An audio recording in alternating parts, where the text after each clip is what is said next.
Hindi ka maipagtatanggol ni Lord sa mga bagay na ayaw mo pang ibigay sa Kanya.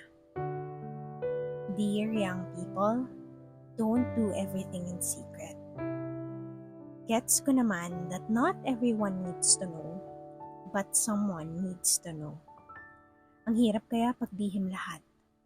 Yung tipong lihim kang kikiligin, lihim kang sasaya, lihim kang sinisinta, lihim kang nasasaktan, lihim ka ding maghihil at lihim ka ding mag-move on.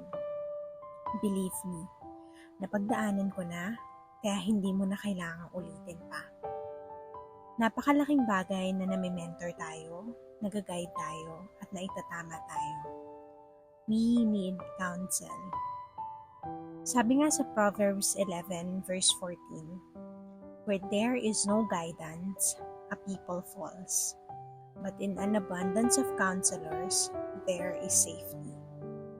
We need someone who is not just going to protect us, but will guide us, rebuke us, and walk side by side with us on the journey.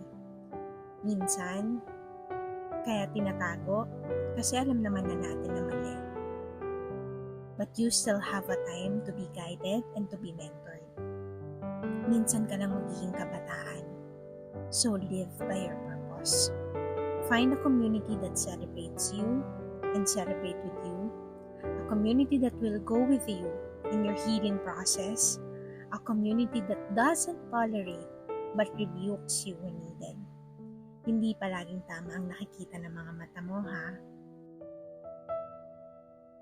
At hindi mo rin kayang mag-isa.